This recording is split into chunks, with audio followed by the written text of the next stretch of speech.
A hidden chamber, unusual wall scans, sealed spaces behind ancient stone.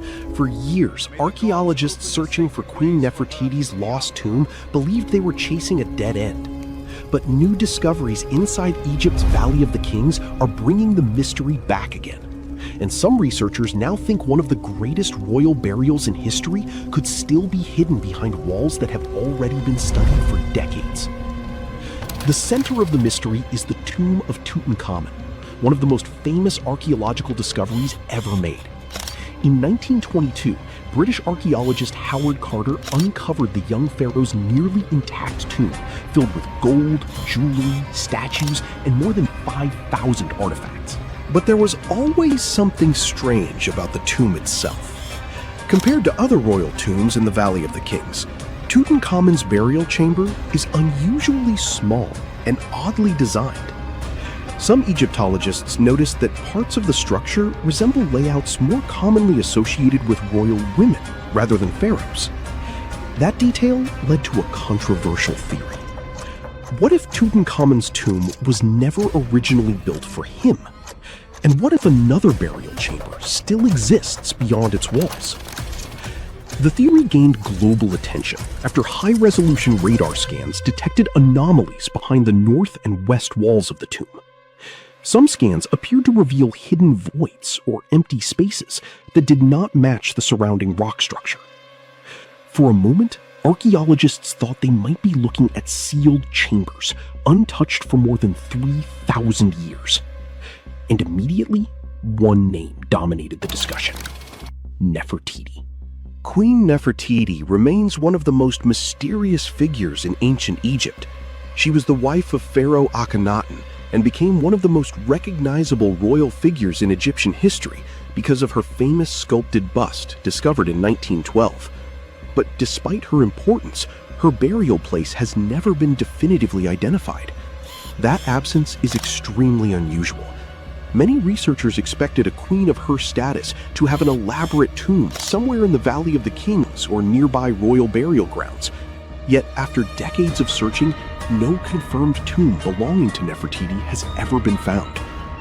This is why the radar discoveries caused such excitement. Some archaeologists propose that after Tutankhamun died unexpectedly at a young age, his burial may have been placed inside part of an already existing royal tomb, possibly one originally intended for Nefertiti herself. Certain wall paintings inside the chamber added even more speculation. Some experts believe traces beneath the plaster suggest hidden doorways or structural modifications sealed over long ago. Then, the story became even stranger. Additional scans produced mixed results. Some surveys supported the possibility of hidden spaces, while others failed to confirm clear chambers at all. Different radar systems produced conflicting interpretations, dividing archaeologists into competing camps. But despite the disagreement, interest in the theory never disappeared. And there is another reason the mystery remains alive. Only a relatively small portion of the Valley of the Kings has been fully explored using modern technology. Recent ground-penetrating radar surveys continue identifying underground anomalies, tunnels, and unexplained voids throughout the region. In other words, there may still be undiscovered chambers hidden beneath areas archaeologists thought they already understood. Some researchers now believe entire sections of royal burial complexes could remain sealed behind collapsed passages or intentionally hidden walls.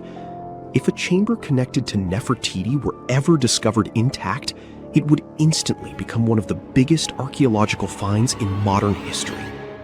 A royal Egyptian tomb untouched for over 3 millennia could contain preserved inscriptions, ceremonial objects, jewelry, and historical records capable of changing what we know about one of ancient Egypt's most important dynasties. But archaeologists remain cautious. Physically drilling into or opening hidden sections inside Tutankhamun's tomb carries enormous risk. The paintings and structures are fragile, and even small mistakes could permanently damage irreplaceable artifacts. For now, scientists continue relying on non-invasive scans, thermal imaging, and underground mapping technologies to search for answers. And despite years of investigation, the mystery still refuses to disappear. Because somewhere beneath the Valley of the Kings, archaeologists may still be searching for the most famous missing tomb in ancient Egypt. No one knew exactly where Alexander the Great's father was buried over 2,000 years ago. Now, we finally have an answer. And it turns out that archaeologists may have been looking at the wrong tomb for years.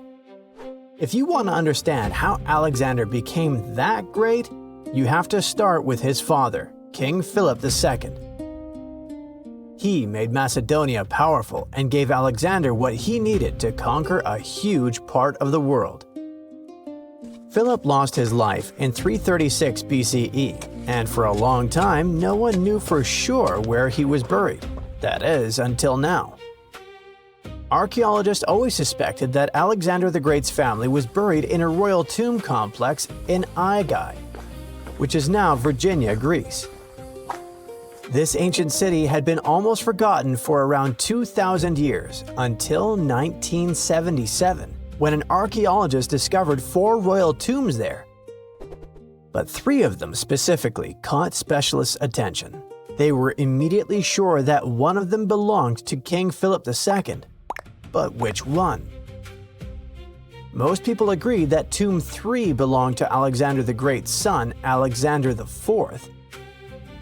So the real debate was between Tomb 1 and Tomb 2.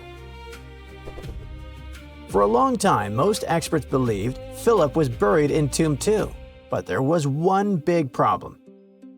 Philip walked with a limp. And some studies suggest that whoever was buried in Tomb 2 did not have any clear injury to his leg. That leaves us with Tomb 1. But Tomb 1 had another problem. It was kind of meh. It was small, poorly built, and didn't have a marble sarcophagus. The other 2 tombs were bigger and much more impressive. So why would a powerful king be buried in the least impressive tomb? Experts actually have a good explanation for that. They say Philip II's tomb would have probably been simple and relatively poor, because Alexander was low on money at the time. He was getting ready to invade Asia, and that took a lot of resources. But before we call Tomb 1 the winner, researchers had to prove it. So, a team of archaeologists used imaging and scientific analysis techniques, including X-rays, CT scans, and radiocarbon dating, and compared the data with what we know about King Philip's life. And they concluded that King Philip II was most likely buried in Tomb 1, not Tomb 2. He was not alone, though. The tomb also held the remains of a woman and a kid. Researchers now believe they were Philip's son and his wife, Cleopatra. No, not that Cleopatra. That means Tomb 2 most likely belonged to Alexander's half-brother, King Aridaeus, and his wife, Adia Eurydice.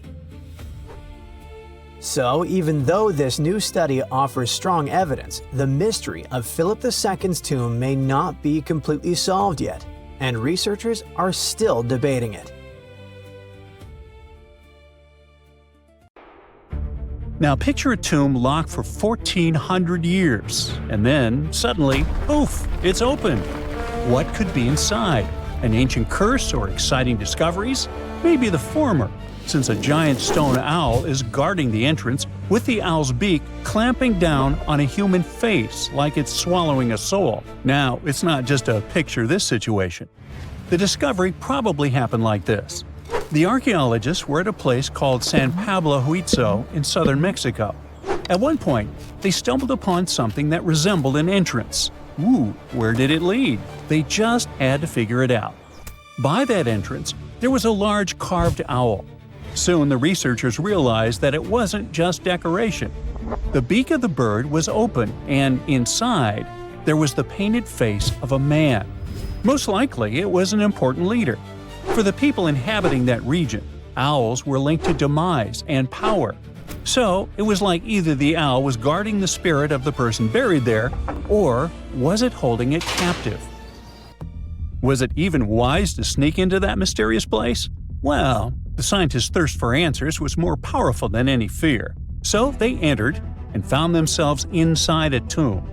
It was made up of two main parts: a front room, kind of like an entrance hall, and a deeper burial room. There was a doorway between these two rooms. It was covered in carvings. At the top, there was a stone beam with special symbols on it. Those symbols worked like names based on a person's birth date. On each side of the doorway, there were carvings of a man and a woman wearing detailed headdresses. The researchers thought they could have been placed there like guards, watching over the tomb. The walls were still painted in bright colors: white, green, red, and blue. It was an astonishing view, and the paintings actually told a story, showing a funeral procession. People were carrying bags of something called copal, which is basically a tree resin. The locals, called Zapotecs, burned it like incense during ceremonies, kind of like how people today often light candles or incense during special rituals.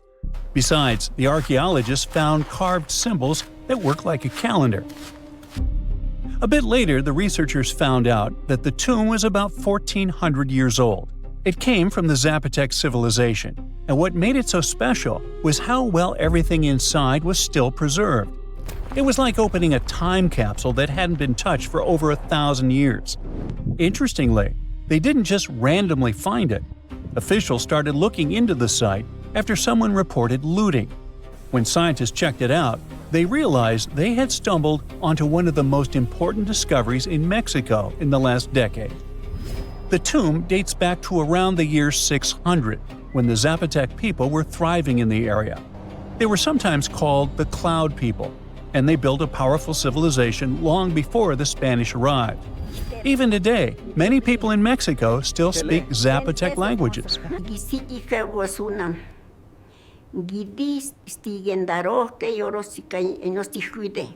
Right now, experts from the National Institute of Anthropology and History are working carefully to protect the tomb and study everything inside. They're looking at things like pottery, symbols, and even a few human bones they found there. One of the most exciting things about this discovery was that many other Zapotec tombs found in the region had already been looted before archaeologists got to them. That means we lost a lot of history. Luckily, this tomb was miraculously mostly intact. Now scientists are focusing on protecting the tomb. They're carefully controlling the air and humidity inside because even small changes can damage it, documenting the artwork, and studying the carvings and symbols. But ancient tombs aren't always hidden deep underground, like in adventure movies. Sometimes you can find them right under a busy city. In 2023, archaeologists made a bizarre discovery on the edge of Chapultepec Park in Mexico City. They found a group of graves that are about 3,500 years old, older than most ancient pyramids in Mexico. There were 10 tombs shaped a bit like upside-down bottles or bells, wide at the bottom and narrower at the top. About half of them had human remains inside, 4 women and 1 man, mostly young adults. These people likely lived in a large village in the area during the early and middle pre-classic periods. That's long before the Aztecs ever existed. One of the archaeologists explained that people had been living in that whole area before a volcano had changed everything. That volcano is the Chitala volcano, and when it erupted, it basically buried parts of the landscape under lava. Because of that, the ground where those tombs were stayed sealed and untouched for over 3,000 years. The Chitala volcano is what's called an ash cone volcano. Basically, it looks like a classic volcano shape anyone would draw, round at the bottom and rising into a cone. It's about 1,000 feet tall with pretty steep sides, like walking up a hill that tilts about 30 to 40 degrees, which is definitely not an easy climb. Scientists believe Chitala erupted sometime between 245 and 315 CE, based on radiocarbon dating. When it blew, it wasn't a small event. It completely changed the landscape. Lava spread out and formed what we now call the Pedregal de San Angel lava fields, covering a huge area south of modern-day Mexico City. Imagine a thick, slow-moving wave of molten rock turning everything in its path into solid stone. One of the biggest victims of this eruption was Quiquilco, which was once a major and advanced city in Mesoamerica. The lava literally buried it, freezing it in time under layers of rock. After that, the people who lived there had to leave and spread out to other regions. On the bright side, this movement of people, kind of like a forced migration, helped spread their culture across central Mexico. It may even have influenced the development of nearby cities, like Teotihuacan. Sometime later, it became one of the most powerful urban centers in the region. But this story has a twist. Not all scientists agree on the timing. Some think that a series of big eruptions and the destruction of Quiquilco might have actually started earlier, around the 1st century BCE. So, depending on which history you look at, this disaster either happened a bit later in Roman times or even earlier, back when ancient civilizations in Mexico were still developing. Either way, it was a catastrophic event that reshaped both the land and the lives of the people living there. But let's get back to the tombs. They aren't huge. Most are about 3 to 6.5 feet wide and up to 5 feet tall. Picture something about the size of a small closet or a big storage bin you could crouch inside. Archaeologists call them bell tombs because of that rounded bottle-like shape. This style isn't unique to just one place. We've found similar tombs across different parts of Mexico. It means people must have shared their ideas, like trends spreading between regions today. Another curious thing is that this wasn't a one-time burial site. The team found later burials too, which means people kept coming back to that spot for generations. It was a place that remained important to a community for hundreds of years. Inside the tombs, archaeologists found offerings buried with those who had passed away. There were tools made from deer antlers, a cup, and small female figurines. They were probably personal items or symbolic gifts, similar to how people today might leave flowers or meaningful objects at a grave. All those items have been moved to the National Museum of History for careful study. Experts use them to figure out more about how those people lived. Luckily, this isn't the only discovery in the area. Construction work around Chapultepec Park has been turning up all kinds of history lately. In fact, not long before this, archaeologists even found a 16th century cemetery from less than 100 years after the fall of the Aztec Empire after the Spanish conquest. Archaeologists in Panama kept finding chiefs covered in gold under a plain sunburned field. Weird enough, then they found chief regalia so small it could only belong to a child. That discovery shifted the interpretation of the site. El Caño was no longer just a rich ceremonial site. It looked more like a place where power could pass from one generation to the next. And now, a newly opened chamber there has expanded that picture. El Caño stands apart from the usual ancient gold story. The newest chamber, dated to around AD 800 to 1000, didn't just produce shiny artifacts.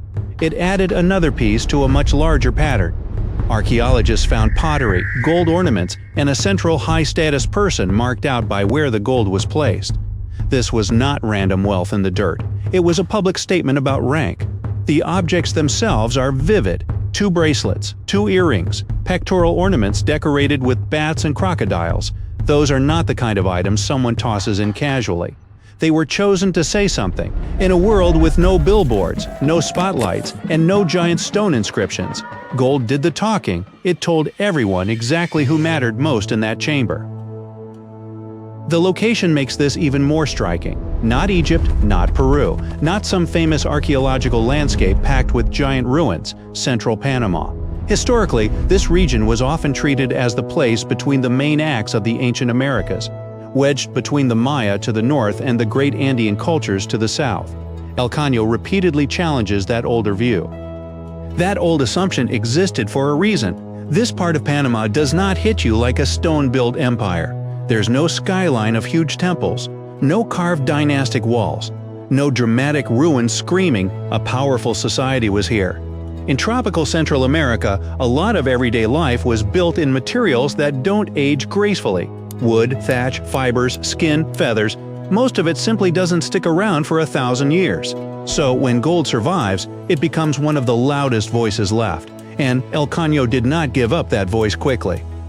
Julia Mayo's team began geophysical surveys there in 2005. By 2010, they had dug a pit about 16 feet deep and uncovered a chief covered in gold. Then the site kept escalating. More ornaments appeared. More chambers turned up. More evidence started linking this field to a whole ceremonial landscape. This was not a lucky weekend dig. It was years of slow, patient work, turning a quiet pasture into one of the biggest archaeological stories in Panama. The contrast is striking. From the surface, El Caño looks ordinary, the kind of place where you'd expect grass, cattle, and heat, not dynasties. But under that ordinary ground, archaeologists found symbols of authority designed to be seen from a distance. Polished gold would have caught the harsh sunlight. Chest ornaments likely flashed when a leader moved. Animal imagery, bats, crocodiles, and other powerful creatures turned jewelry into a visual language of authority. This was status you could spot instantly, and the newest chamber matters because it is not standing alone. Mayo said the site has produced 9 similar chambers and that this was a place where elite individuals were laid to rest for about 200 years. This finding expands the interpretation of the site. One rich chamber is interesting. A ceremonial resting ground used by powerful people across multiple generations suggests something else entirely. It begins to resemble a long-running system.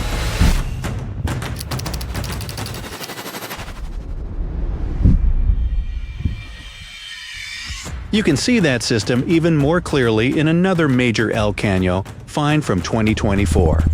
Archaeologists uncovered the shared chamber of an important Kokle lord buried around 750 to 800 CE. Inside were gold ornaments, ceramic objects, bells, skirts, and a set of flutes. The team dubbed him the Lord of the Flutes, which sounds almost legendary until you remember this is not a myth. It's a real person from a real ceremonial tradition found in the same site. The scale grows even larger around that burial. Researchers found many other individuals placed in the same setting. Reports said the total could reach more than 30 people. At that point, you are no longer looking at one important person with a collection of objects. You are looking at an event, a choreographed display, a message to everyone watching that this leader stood at the center of a much bigger social order. This interpretation is supported by research. A 2020 study of El Caño's multiple chambers found the same basic pattern again and again. One highest status individual in each other, people arranged around that central figure, and a strong sense that the whole composition represented social order. The authors also concluded that some of these final ceremonies involved very harsh ritual practices. The layout itself was part of the performance of power. Now go back to the child-sized regalia, because that might be the strangest clue of all. One of Mayo's earlier breakthroughs came when she realized a set of tiny gold objects was too small for an adult. They appear to have belonged to a baby adorned like a chief. Later, the team found gold arm cuffs on the skeleton of a 12-year-old boy. Both finds point in the same direction. Status here may not have been something a person earned late in life. It may have started at birth. That implication is significant. If rank passed from father to son, then El Caño was not showing us a few isolated leaders. It was revealing a hereditary power system. That means established families, succession, and rules strong enough for an entire community to recognize them.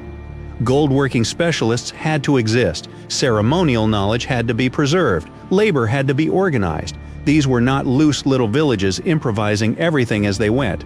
This was structure. It also explains why El Caño feels bigger than a treasure story. Gold draws attention first. The real subject is political sophistication. The objects are only useful because of what they reveal: hierarchy, ceremony, inherited authority, and a leadership class that could stage power in a way everyone understood. Gold is what catches your eye first. The social system is what keeps the site interesting once the shine wears off. There is another reason El Caño matters so much. Less than 2 miles away sits Sitio Conte, the older Panamanian site that had long provided the main evidence for this gold-rich tradition. For years, Sitio Conte was the big reference point. Then El Caño started turning up its own chiefs, its own ornaments, its own ceremonial patterns. Suddenly, this was not one isolated hotspot. It was a broader cultural world, hiding in plain sight across the same landscape. Once you imagine that world, El Caño becomes incredibly visual. No giant stone monuments. Fine, the ceremony can still feel huge. flutes playing, bells moving, gold breastplates flashing, beads sewn into clothing, animal symbols broadcasting lineage and rank. One early chief found at El Caño wore gold breastplates, arm cuffs, a bracelet of bells, a belt of hollow gold beads, and more than 2,000 tiny gold spheres arranged as if sewn onto a sash. That is not subtle fashion. That is ceremonial theater. Imagine one of these final ceremonies. A leader is placed at the center, gold catches the light. Music carries across the field. Companions are arranged with strict meaning. Everyone present can read the scene without a single written word. This person held the highest place. These families mattered. This order continues even now. The point was not private grief. The point was public memory and public hierarchy. That is why El Caño changes the history of Panama in a very specific way. It does not just add one more archaeological attraction to the map, it shows that central Panama had its own powerful chiefs, its own ceremonial specialists, its own symbols of rank, and probably its own dynastic lines. This region was not just absorbing importance from bigger neighbors, it was generating its own, and the site is still making that point clearer. El Caño has already revealed multiple elite chambers across years of excavation, and each new one expands the story. So the key discovery here is not a bracelet, or an earring, or even a chamber filled with gold. It is the realization that an ordinary Panamanian field was hiding a cemetery of rulers and clues to a forgotten power system that had been there the whole time, just waiting for someone to look deeper. Once upon a time, I searched through the jungle, following a map poorly drawn on a piece of cloth. After days of walking, I reached an ancient Mayan temple. As soon as I stepped in, a strange noise echoed. I turned to leave, but suddenly the floor cracked beneath my feet. I fell into a 1,600-year-old tomb. Finally, I got lucky. That day, I walked out with shiny jades, carved seashells, a creepy afterlife mask, and a curse that's been haunting me ever since. Well, okay, maybe it didn't happen exactly like that. Or maybe it didn't happen to me. Sadly, real-life archaeology is not like Indiana Jones movies. However, the findings can be as exciting and important, especially in Belize, where archaeologists just found the first identifiable ruler's tomb in the lost Mayan city of Caracol after 40 years of digging. A team of archaeologists finally unsealed a hidden chamber, buried deep beneath a structure they'd already studied. And inside that tomb, which is indeed around 1,600 years old, was Tikab Shak, the first known king of Caracol. His name is commonly interpreted as Tree Branch Rain Deity, which is poetic and incredibly awesome. King Shak was believed to be a Mayan deity in control of rain, thunder, and lightning. According to folklore, he used axes to strike rain-bearing snakes in the sky to make the rain fall. The buried king is considered to be the dynasty founder. The royal dynasty he founded lasted more than 460 years. And judging by what was buried with him, we can assume that King Shak was greatly celebrated. His tomb had jade beads, carved bones, seashell jewelry, and ritual pottery vessels. One of those vessels shows Ekchuak, the Maya deity of trade, receiving offerings. Others showed bound prisoners. Archaeologists could tell they had found some high royalty when they noticed a considerable presence of red cinnabar in the tomb, a rare and expensive material from the Mayan world. Then there's a jade mosaic mask, pieced together like a puzzle to cover the king's face in brilliant green. Jade wasn't used just because it was shiny. It was sacred and symbolically associated with life and demise. Polished jade glistens like it's been dipped in water, cool at first, but quickly warming in your hand. To the ancient Maya, this lifelike quality made jade a living, breathing substance. And for this reason, it possessed high religious and spiritual importance. The Maya associated it with the breath of life, with royalty, and with eternity. Covering someone's face in jade showed just how high-ranking that person was.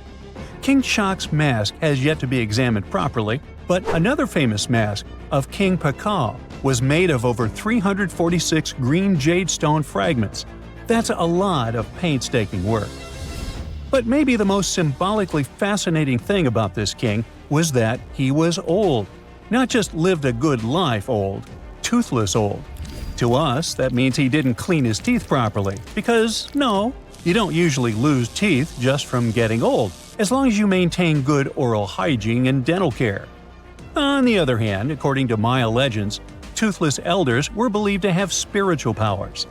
Rulers and shamans mediated between realms, and aged or underworld deities were often shown as toothless in art. Now, speaking of realms, Mayan cosmology divided the universe into 3 layers. The upper world was where the deities lived. The middle world was where humans lived. It was carried on the back of a giant turtle or caiman, and surrounded by a primordial sea. Beneath it was the underworld, known as Xibalba, a dark and complex realm of spirits and ancestors. And certain people, especially rulers, shamans, and elders, were believed to move between these worlds.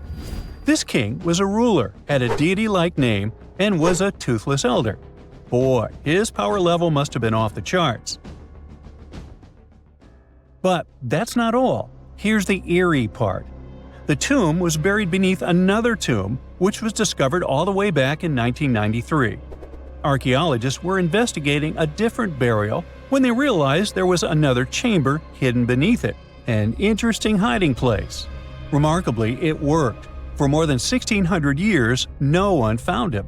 This makes Tekhab Shak's tomb the first ever discovered at Karakol that can be definitely linked to a known ruler, thanks to hieroglyphs, burial context, and artifacts.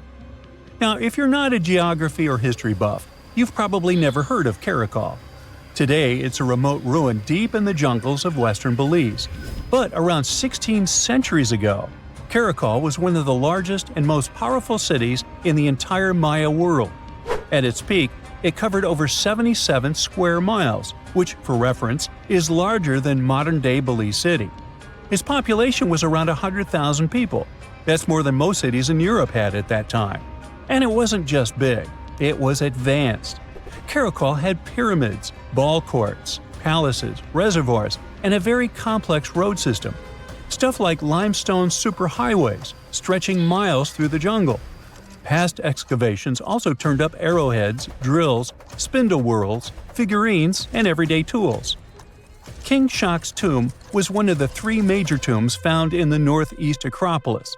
That's near Kana, the central archaeological complex at Karakol, and one of the tallest human-made buildings in all of Belize, even today. It reaches an imposing 141 feet high and contains multiple levels of elite residences and temples. But even with that size, finding tombs isn't easy at all. Most have already been looted. We don't know what else can be hidden there, and in some places, it's too risky to dig up without causing damage. That's why it took researchers decades to finally find something untouched. However, they were able to report over 850 burials and 175 tombs at Karakol over their 4-decade-long project. One of the earliest tombs, dating to around 350 CE, was a cremation burial containing ritual artifacts such as obsidian blades, atlatl spear points, and ceramic styles associated with central Mexico. So, if you're an archaeologist, this city seems to be an old historical gold mine. And old historical gold mines often come with warnings. For one thing, it's keep out, the ceiling might fall on you. Besides, even though scientists are excited about this discovery, if the king can really walk between realms, he's probably annoyed by all this. So what happens now that the king's eternal rest has been disturbed? Well, by opening and stepping into the tomb of Tekhab Shak, archaeologists basically stepped into a sealed sacred place. Maya tombs weren't just holes in the ground with a fancy coffin. They were sealed like cosmic vaults, locked up with stone, soil, and sometimes elaborate closing rituals. The goal was to mark the end of their use and protect what was inside. Archaeology at Karakol and other Maya cities shows this in action. Thick ceiling layers, termination offerings, and carefully placed debris, all saying, "This place is done, keep out." Today's archaeologists still treat them that way, working under Belizean laws and cultural protocols, making sure they explore with respect for what these spaces meant to the people who built them. However, it's eerie to think about mythology and whether King Shak is going to haunt the archaeologists. I guess we'll see. They shouldn't be afraid because he's old and has no teeth. Maybe he will annoy them with rain. He's named after a rain deity, after all, and we still don't know about his true power level. The Mayans were a fascinating civilization, and their structures are still among the most mysterious ones you can find. Despite being isolated from the known world, they also built pyramids without cranes, mapped stars without telescopes, and knew how to bury a king. Karakol is full of secrets. A hidden tomb under another tomb, a toothless king with a scary-looking mask and a deity's name. Almost unbelievable. And, amazingly, there is still stuff being found. So maybe it's not too late for me after all. But first, let's see the aftermath of this curse, huh? Not many civilizations are as mysterious as ancient Egypt. A powerful empire that lasted over 3,000 years. It gave us pyramids that still stand and myths that still inspire. It's one of the most explored places on Earth, yet somehow, we still find exciting stuff. In Abydos, archaeologists just uncovered a 3,600-year-old royal tomb. It's huge! It has golden hieroglyphs of deities covering the entrance. But the pharaoh's name? It's not there. It's missing. Who was this ruler? And what new chapter could this open in Egypt's story? If there's one place in Egypt where the line between life and demise feels thinner, it's Abydos. To the ancient Egyptians, this was sacred ground. They believed it was the burial place of Osiris, the god who literally passed away, had his remains separated, and came back to life to rule the underworld. Because of that, Abydos became Egypt's spiritual gathering place. Pharaohs built amazing temples here, like the Temple of Seti, famous for its King's List, a wall that has the names of 76 pharaohs carved in it. Pilgrims came from across Egypt, leaving offerings and participating in Osiris festivals, where his demise and rebirth were ritually reenacted. It wasn't just symbolic worship, it was Egypt's version of Comic-Con. But instead of cosplaying superheroes, people reenacted gods coming back to life. Obviously, pharaohs competed to be buried as close to Osiris as possible. Abydos became part cemetery, part holy city, part afterlife insurance policy. Fast forward thousands of years, and we still uncover remarkable stuff around Abydos. That's the case with the recently discovered tomb. In early 2025, a joint team of researchers from the US and Egypt decided to dig beneath a rocky rise ominously called Anubis Mountain. You remember Anubis, the jackal-headed deity who guarded cemeteries. The uncovered royal burial was hidden 23 feet below the surface. Sadly, even though it eluded archaeologists for so long, robbers had already taken away with treasures ages ago. They could definitely tell this was a tomb of someone super important. Similar to how you can walk around a mansion with no furniture but still deduce that someone rich must have lived there. The chamber had mud brick vaults rising over 16 feet. That's taller than a female giraffe standing upright. For something built 36 centuries ago, it still felt enormous. However, when you remember that Egyptians were masters of architecture, nothing seems surprising. So no treasures, no golden mask, and sadly, no name. The cartouche that should have spelled the king's identity was unreadable. Egyptian tombs usually bragged about who was inside. In ancient Egypt, a cartouche was basically a big oval name tag for kings wrapped in hieroglyphs. Think of them as VIP passes that worked in both this life and the next. Without it, your soul couldn't check into the afterlife hotel. That's because to the Egyptians, your name, your ren, wasn't just so your teacher could distinguish you from kids with the same haircut. It was a core part of who you were. As long as your ren survived, so did you. To have your name forgotten was considered a fate worse than passing away. A soul cannot journey without a name.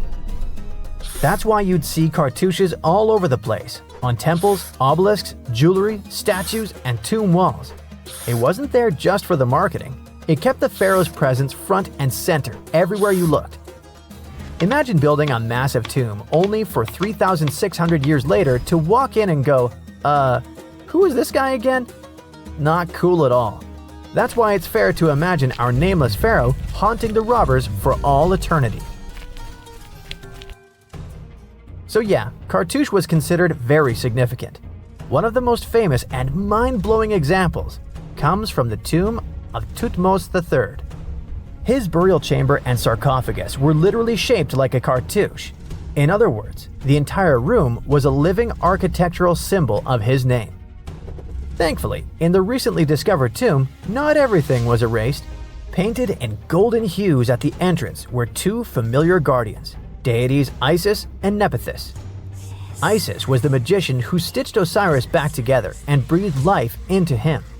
Nephthys, her sister, was the eternal mourner and protector of the mummy. Together, they promised that whoever rested here would not face the afterlife alone, and it's one additional proof of the importance of the mysterious pharaoh. So, who could this be? To answer that, we need to go down history lane.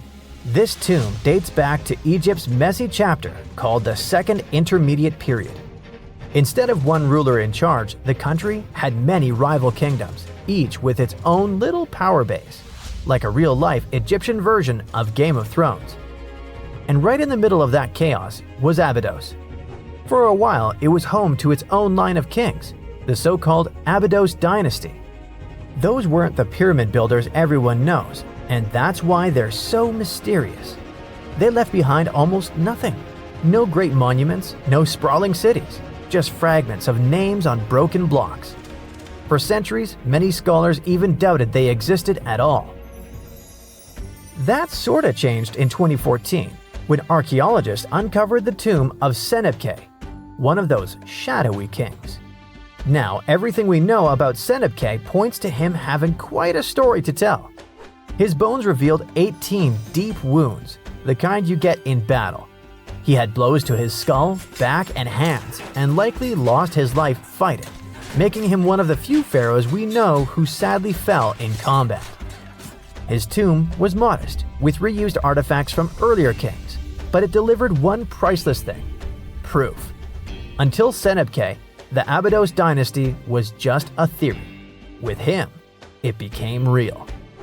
And that's why the new discovery could be a big deal. The newly uncovered royal tomb at Abydos shares the same layout and style as Senebkay's. It has limestone chambers, mud brick vaults, and protective deities, although it's much bigger. Which again raises the possibility that we're looking at an even earlier, more powerful ruler of Abydos. Whoever he was, he wanted to be remembered alongside the greats. Which is ironic, because it seems that history tried erasing him. Perhaps additional findings alongside his tomb could tell us more.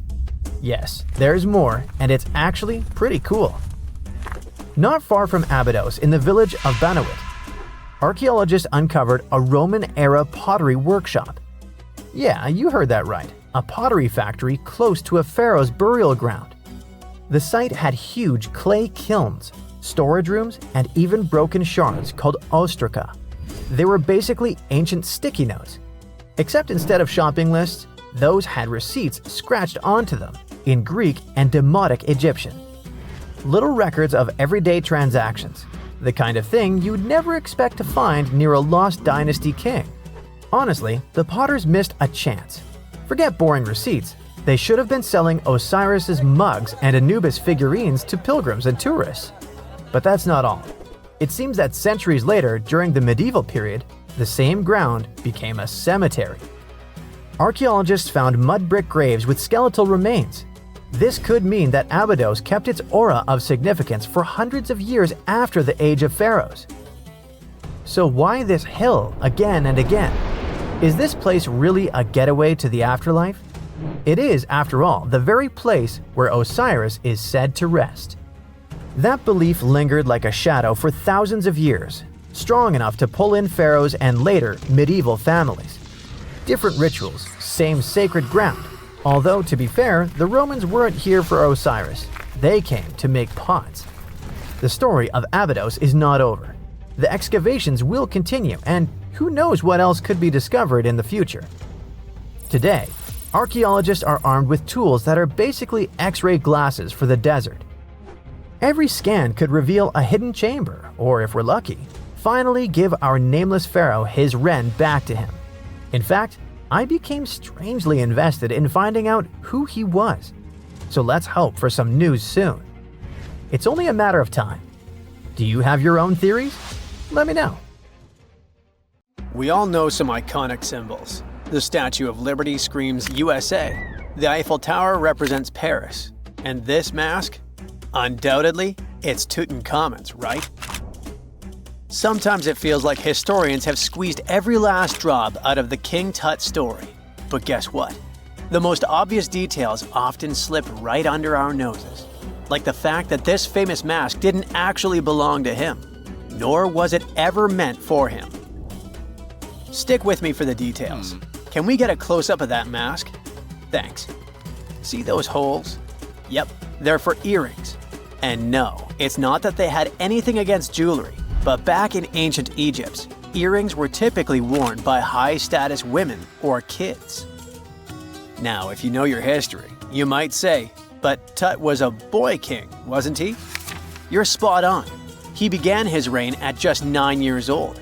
Sadly, that didn't last long as he passed away at a very young age. So when he was 9, he might have worn earrings, but he probably took them off when he hit that no earrings age. Sounds reasonable, right? Actually, not quite. That would have been pretty strange since nobody expected him to pass away young. Certainly not at 9. So no one was preparing a kid's mask for a burial. It's this untimely demise that suggests that the mask used was simply the best option available when Tut passed away. There are more clues pointing to the idea that the mask was found in a hurry. Let's think about this. Even though Tut was mummified and his body could wait a bit, his loved ones wanted him to reach the afterlife ASAP. Some experts even believe the paint in the tomb was still wet when it was sealed. But look at his mask. It's a masterpiece. There's no way it was made in a rush. It's way more elaborate than other simpler cartonnage pieces. The renowned mask of King Tut stands 21 inches tall, adorned with precious stones, and features a golden beard that weighs 5.5 pounds, making the entire mask 22.5 pounds. Okay, I'm a bit confused here. So it seems like it was probably a kid's mask, but it had a beard? I've never seen a 9-year-old with a goatee, and I'm guessing you haven't either. Just think about it. A grown man's face compared to a kid's face. Fun fact for you, our faces pretty much stopped growing at the age of 16, so by 19, Tut would have definitely had the face of an adult man. Can you imagine trying to fit a relatively small kid's mask on a grown man? That would have been super embarrassing, and no one would have let that happen. Right, let's dismiss the kid's theory. Now, the second option, if you remember, is that the mask could have originally belonged to a woman. This is where the beard theory comes into play. Some researchers believe the beard might have been added later on. Here's another twist. What if the mask was actually made for Nefertiti herself, who ended up maskless? In this case, there are two discoveries. Two birds with one stone. For now, it sounds like a conspiracy theory, I know. But let's give it a shot and delve deeper into the details. So, Tut passed away in around 1323 BCE, probably due to malaria. He had other health issues too, like when he broke his leg, and records suggest he wasn't in the best shape. As for Nefertiti, we have no solid data about her demise. Plus, nobody knows exactly when or where she was buried. The supposed year when she passed away is around 1330 BCE, but she could have lived longer, and the mask was intended and prepared for her. Or maybe they just took her mask right from the burial chamber. After all, they were family. Well, sort of. She was said to be his stepmom, having been married to Akhenaten, who was likely Tut's father. But this is not 100% accurate. Some scientists doubt it. Ah, these ancient Egyptian families. It's hard to keep track of who's who. I know, you're not yet convinced that Tut wore a lady's mask. Let me share one more theory with you. Meet Howard Carter, the enthusiastic archaeologist who discovered Tutankhamun's tomb. It was located in the Valley of Kings outside Luxor and, to everyone's surprise, was nearly intact. When he entered, he noticed something odd. This didn't feel like a pharaoh's burial chamber. It was classy and all, but it had a vibe that suggested it was made for a woman. Typically, Egyptian pharaohs had larger tombs that suited them better, and even more strangely, it was oriented to the right of the entrance. This didn't add up. That orientation was typical for female chambers, which Egyptian queens used. Another red flag was that the chamber appeared to have been built in stages, and all the artifacts, around 2,000 of them, seemed hastily placed there. Even more curious, they looked like they were meant for other royals. Carter discovered this burial site in 1922, but it remained a mystery as to why it was so bizarre. Almost a century later, Nicholas Reeves thought he may have solved the puzzle. He claimed that King Tut might not have been the original resident of the tomb. Instead, he suggested that the undisturbed resting place of the legendary Queen Nefertiti could be hidden behind the walls of the boy king's burial chamber. Nicholas studied high-resolution photos for months, meticulously examining every pixel. One day, he focused on detailed scans that revealed the texture of the tomb's walls beneath layers of paint. He spotted what he believed to be outlines of two doorways that had been blocked and plastered over to hide them from view. The more he looked, the more it seemed real. Could it be a tomb within a tomb? Nicholas theorized there was a hidden storeroom behind the western wall of King Tut's tomb, and his chamber might just be the outermost section of a larger corridor-style network of rooms. It all sounds fancy, but sorry to break it to you, Reeves' theory was debunked. To find out if he was onto something, experts had to use ground-penetrating radar to see the unseen. Reeves' idea was that if there were gaps, it could indicate the presence of additional rooms. And at first, in 2015, one expert even thought he had found a hidden room. But the glory didn't last for long. A year later, after double-checking, it turned out there were no hidden doorways. By the way, Nefertiti isn't the only legendary woman from Egypt whose burial site remains a captivating mystery. There's a cool legend about Cleopatra that you might enjoy. It's said that she once declared, "No man will ever find my tomb." Kind of fitting, right? After all, the person who's come closest to uncovering her final resting place is a woman. Fast forward a few millennia after she passed away, and while no man has located it, archaeologist Kathleen Martinez believes she might have cracked the code. She's been on the quest for Cleopatra VII's tomb for nearly 20 years, and recently discovered a bust that she thinks represents the famous queen. However, not everyone is on board with her claim. Some experts argue that the bust doesn't resemble Cleopatra at all. Alongside this intriguing marble statue, Martinez's team also unearthed 337 coins, some of which, less controversially, feature Cleopatra's likeness. But the real part is that it's still not officially confirmed. There's no doubt about the existence of the small bust. It's carved from white marble, fits in one hand, and shows a woman wearing a royal crown, according to a translated statement from the Egyptian Ministry of Tourism and Antiquities. The big question, though, is who it actually depicts. While Martinez insists this statue is a representation of Queen Cleopatra VII, many other archaeologists argue that the facial features don't match, suggesting it likely belongs to a princess instead. Sorry, I can't resist the temptation of breaking the magic for a moment. Some folks believe that the whole idea of "no man will find my tomb" is misunderstood. Even if she did say it, what she probably meant was "no living soul," and it wasn't about gender at all. It can as well be just a beautiful legend. Toodaloo! For more than 3,000 years, the gold mask of Pharaoh Tutankhamun stayed hidden in the Valley of the Kings. This artifact, which stands about 21 inches tall, shows how skilled and artistic the ancient Egyptians were. But nobody expected that X-rays would reveal its biggest secret. King Tut was the last ruler of his family during the 18th dynasty. He took the throne at just 9 years old, but ruled for only 10 years before he passed away unexpectedly. If we're being honest, back in ancient Egypt, he was mostly forgotten by the rulers who came after him. His tomb wasn't a big deal for them, so much so that even the grave robbers forgot about him.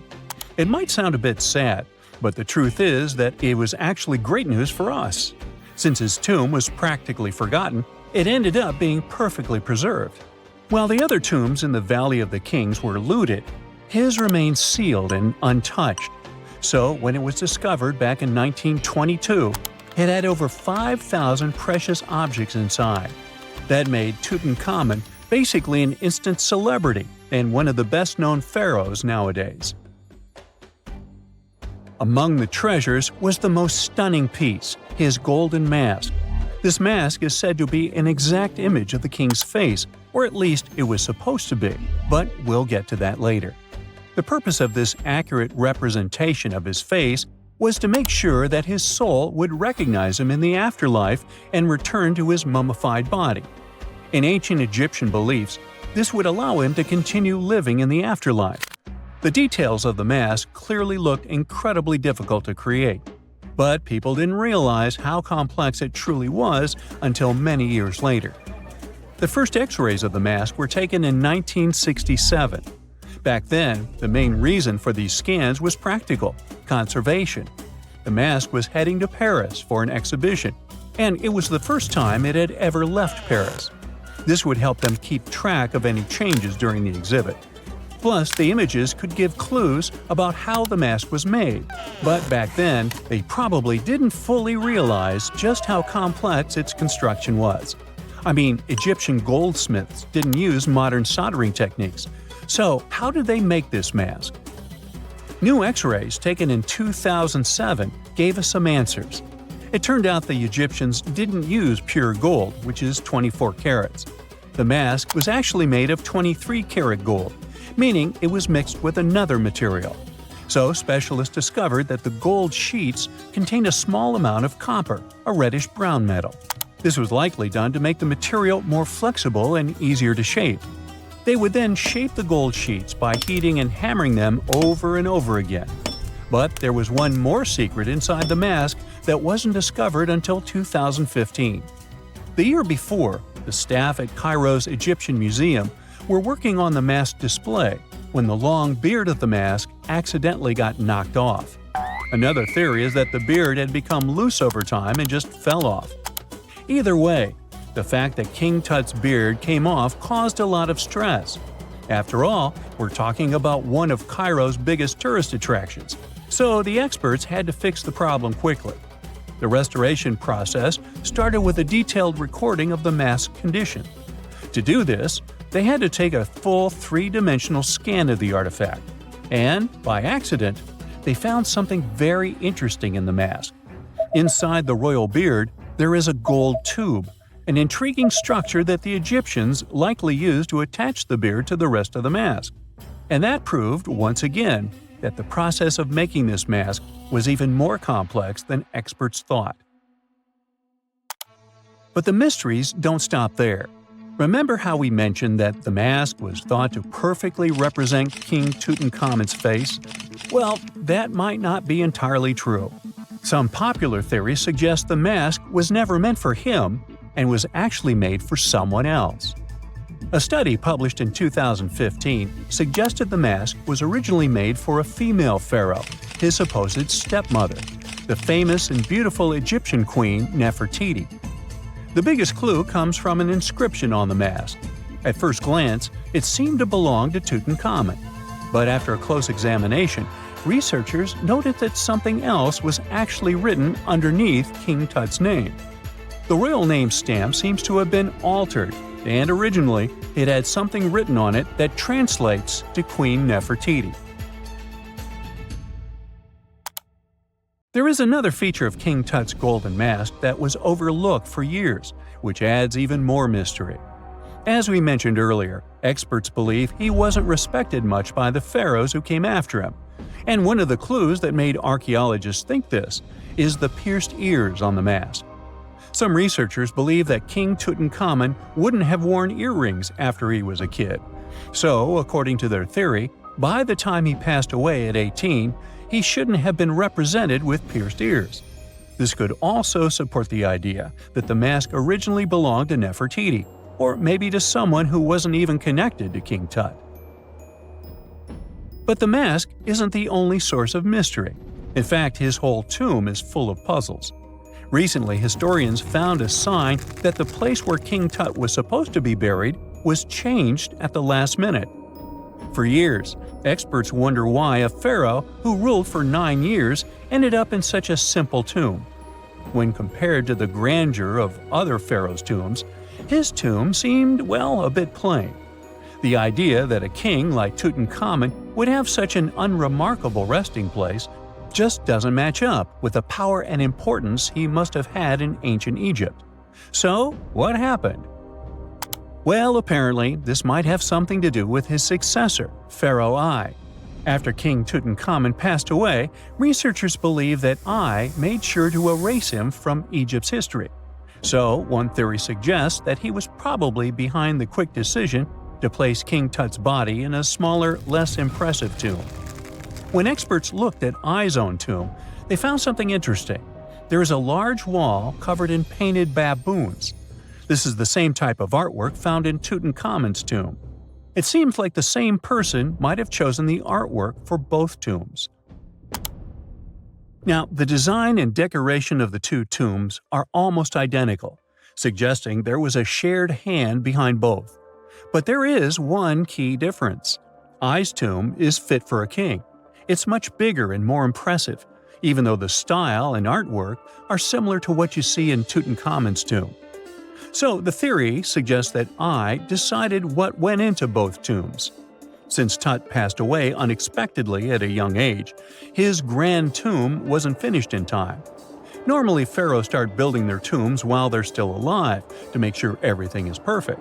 But Tut passed away when he was just 18, so there wasn't enough time. I may have taken advantage of the situation, ordering a smaller tomb for Tut and keeping a larger one for himself.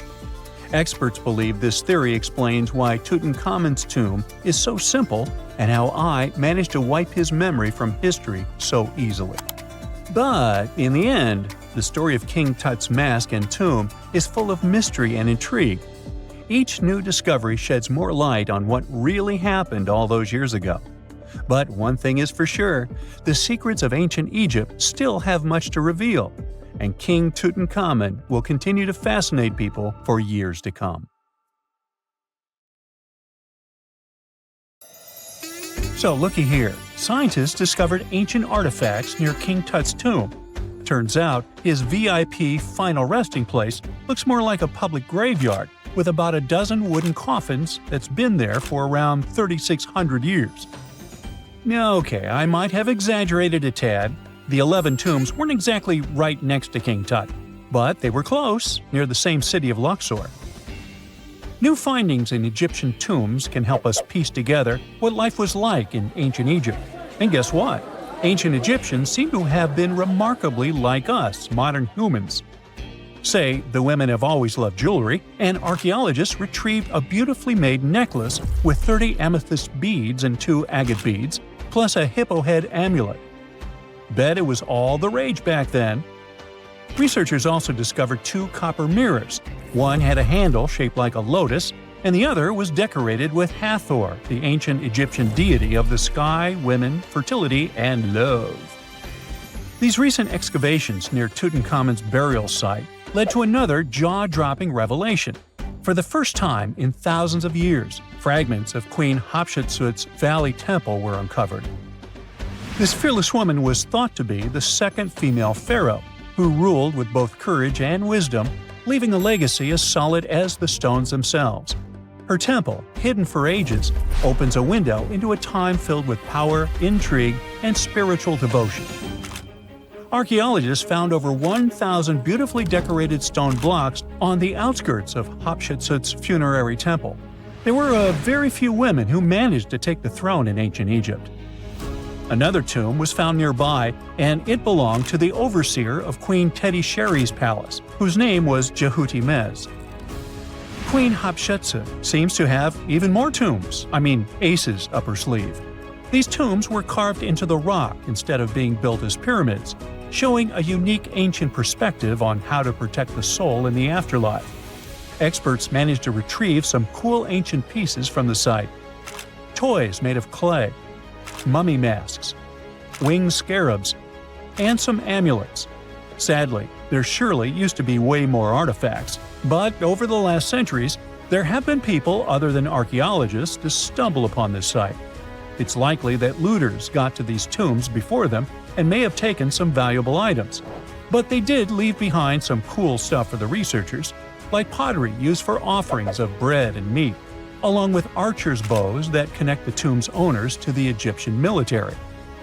Meanwhile, soul protection is way more important than you might think, especially if you're roaming around Luxor looking for ancient secrets.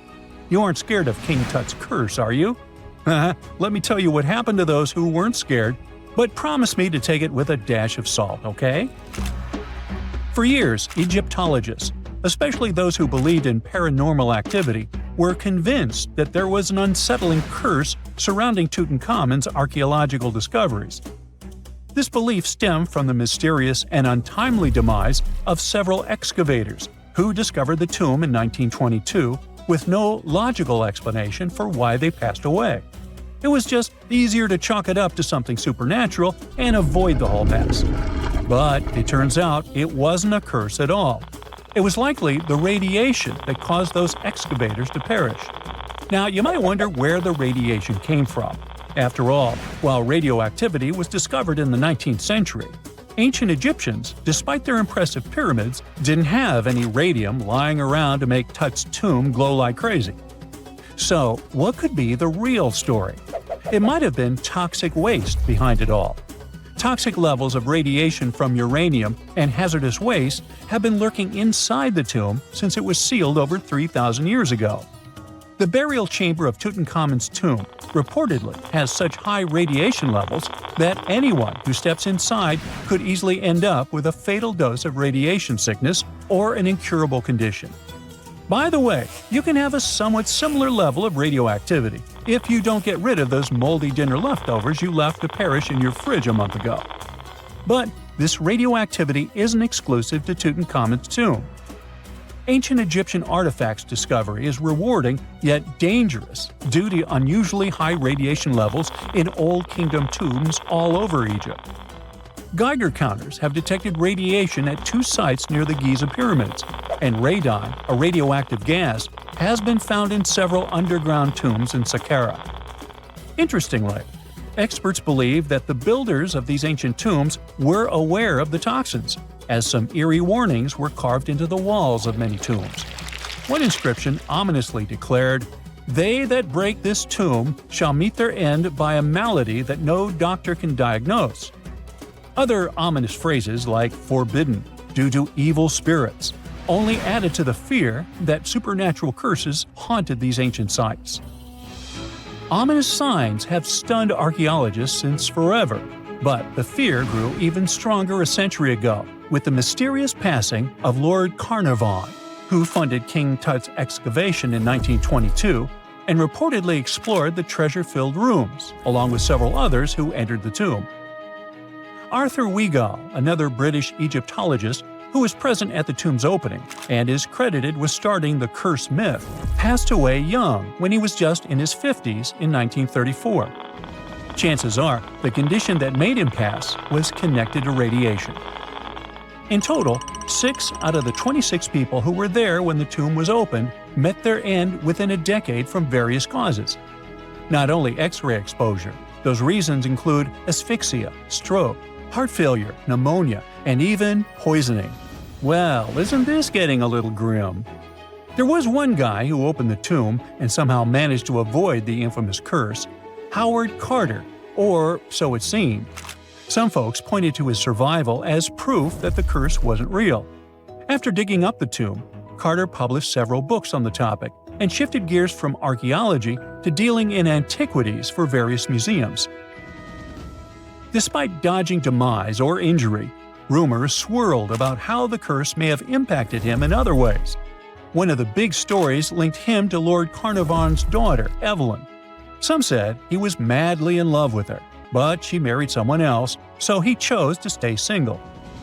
Others claim they had an affair while she was in Egypt, which ended when her father passed away and she left the country for good. However, there wasn't much evidence to support these stories. Evelyn was just 6 when they met, and they remained friends until his last breath. She was even one of the few attendees at his funeral, but denied any romantic involvement, saying they weren't that close. A year after the revolutionary discovery near King Tut's tomb, Evelyn married politician Sir Brograve Beauchamp and had a daughter. That same year, Beauchamp toured the tomb with his parents, guided by Carter himself. Carter never married and, aside from those posthumous rumors about Evelyn, had no other romantic connections. While the curse adds an intriguing twist to his life story, his tendency to keep relationships at arm's length was evident long before the tomb was opened. It seemed Carter just wasn't a people person. In 1939, after battling a serious illness, he ultimately succumbed to fate.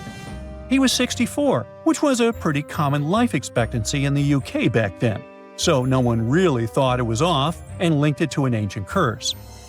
When he passed, it turned out he had several artifacts from Tutankhamun's tomb in his London apartment, which were eventually sent back to Egypt, marking what some viewed as the curse's end. Who knows? Maybe if he hadn't had all those ancient souvenirs at his place, he would have lived way longer. But all the other demises might seem off. The curse theory was likely fueled by some strange events during the excavation. Carnarvon got a mosquito bite that became severely infected, and around the time they opened the tomb, Cairo experienced a bizarre power outage and a freak sandstorm. Back in England, the Earl's dog, Susie, managed to escape from Carnarvon's house and began barking frantically at seemingly nothing. At least that's what the staff and family saw. Strangely enough, at the very moment her owner's heart stopped, Susie started howling and fell down without showing any signs of life. Maybe radiation didn't play a crucial role after all, and those were indeed ancient artifacts from King Tut's tomb that made them all perish. Spooky, huh? You're digging in Egypt's famous Saqqara necropolis, also known as the ultimate VIP graveyard for pharaohs, when suddenly you find a giant pink door hiding something no one knew existed. Behind this giant stone door, one that wasn't supposed to open, by the way, you find a lost tomb of Egyptian royalty. Alright, history lovers, it's time to buckle up because archaeologists just pulled off something straight out of an Indiana Jones movie. Let's travel all the way to Saqqara, one of Egypt's most mysterious and treasure-packed ancient sites. The star of the show? The prince you've probably never heard of, Prince Userefre, son of King Userkaf. No one important, just, the founder of Egypt's 5th dynasty. No big deal. But the way his tomb was discovered… It all started with a massive door, made of pink granite, no less. But this isn't just a regular stone slab. This thing is about 14 to 15 feet tall and 4 feet wide. A giraffe could easily walk through it. This door is also definitely heavier than your neighbor's SUV. But here's the twist. It wasn't a real door. It was a false door, a symbolic gateway meant to allow the spirit of the deceased to pass between the world of the living and the afterlife. Normally, that's where the story ends. After all, false doors are common in tombs. But this one was extra special. You see, false doors were usually made out of limestone, which was pretty common and found everywhere in Egypt. To build one out of red or pink granite, people had to bring these rocks from a quarry located 400 miles away. And you can bet this wasn't a cheap trip. According to Egyptologists, this is the first time a false door of this size and material has ever been found in Egypt, making it a totally unique piece of architecture. Aside from being super expensive, this one had a surprise behind it too. When the team of researchers investigated further, they realized that this false door actually hid a real entrance. And what did it lead to? A hidden tomb, packed with statues, relics, and secrets from over 4,000 years ago. The tomb belongs to Prince Userefre, but you can call him Wasar Efra, or Wasar Efra too. Despite being totally erased from history, this fella was no minor noble. The hieroglyphs on the pink granite door listed him as the hereditary prince, governor of Buto and Nekeb, royal scribe, minister, judge, and priest of chance. Phew! He was like the ancient Egyptian version of Daenerys Targaryen. These inscriptions not only identify his political and religious roles, but also suggest he held significant power in Lower and Upper Egypt, bridging both regions through his titles. One title in particular, the Priest of Sekher, links him to the deity of the necropolis, the one with the falcon head. This god was the patron of the living and god of the dead at the same time. So I guess the Forgotten Prince was sort of a big deal, considering that his tomb was placed in such a prestigious location within Saqqara. What's even more mysterious is that Prince Userefre doesn't appear in official king lists or royal family trees, which makes us wonder if he passed away before he could rule, or if his legacy was deliberately erased in one of ancient Egypt's classic political dramas. Some scholars now believe his erasure might be connected with shifting religious or political power struggles during the early 5th dynasty, especially as his father Userkaf was reshaping Egypt's religious order. And speaking of his father, King Userkaf was a total game changer. He wasn't just the founder of the 5th dynasty, he also kicked off a religious revolution by promoting the sun god Ra over older deities. That's right, Userkaf built the very first sun temple at Abu Sir, setting off a dynasty-wide obsession with solar worship. After Userkaf wrapped up his short but revolutionary reign, a whole lineup of pharaohs took the stage. Sahure, Nefertiti, Nusere-Ini, basically the boy band of the 5th dynasty. And these guys were all about two things: building pyramids and making money. They weren't just stacking stones, they were expanding Egypt's influence, opening up trade routes to far-off lands, and blinging out their temples like it was nobody's business. Back in the tomb, things got even cooler. There was a beautiful red granite offering table covered with inscriptions detailing ritual foods, like an eternal menu for the afterlife, because they believed the deceased could magically eat this food. Fun fact, it was the funerary priests and their families that actually ate the food. There were also pottery shards, amulets, and painted walls, but the real showstoppers were the statues. And this is exactly where things get weird, in a good way. The team found statues of King Djoser, the guy who built Egypt's first pyramid, his wife, and their 10 daughters, inside Prince Userefre's tomb. Hold up, Djoser lived a few centuries before Userkaf, so what were his statues doing there? Turns out, scientists don't really know. These statues were built during the reign of King Djoser himself and probably belonged to that first ever built pyramid. Experts believe these statues were probably relocated during the 26th dynasty, thousands of years after Djoser, maybe to protect them from destruction, or maybe because they were still venerated. Basically, ancient Egyptians were hoarders, but classy ones. Scientists also know for a fact that some engravings and statues found there were made way later, which means that this tomb probably turned into a deposit for fancy stuff. Or maybe this was just really ancient interior decorating. Anyway, that wasn't all. There was another pink granite entrance on the eastern side of the tomb, with inscriptions linking back to King Nefertiti, another 5th dynasty pharaoh who also tried to build his own pyramid, but failed. And near this second entrance, archaeologists found something never seen before in Saqqara: a set of 13 pink granite statues, all sitting in a row on a high-backed bench, like they were waiting at the DMV of the afterlife.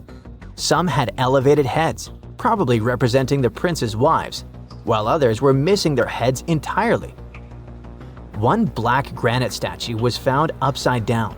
Maybe it had taken a tumble sometime during the tomb's long, quiet centuries underground. According to archaeologists, the positioning and head shapes suggest that these statues followed a strict social hierarchy, with the central figures likely representing higher status individuals, while the headless ones might indicate unfinished work or later vandalism. And speaking of black granite statues, another one was found standing proudly inside the tomb. Based on its design and inscriptions, it looks like it was placed there during the 26th dynasty, the same time those Djoser statues were probably moved in.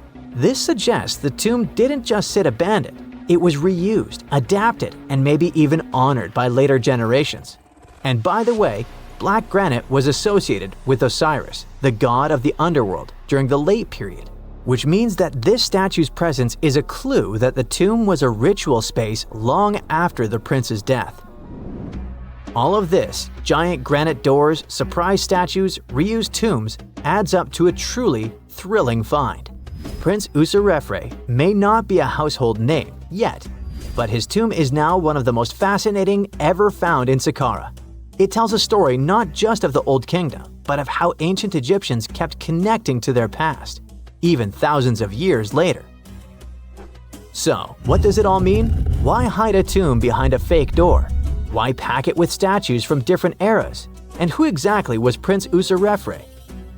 These are the kinds of mysteries that keep archaeologists digging and keep the rest of us fascinated. In the end, this discovery isn't just about one tomb, it's about how much is still waiting beneath the sands of Egypt. As more gets uncovered, we're reminded again and again that ancient history isn't gone. It's just sleeping behind massive pink granite doors.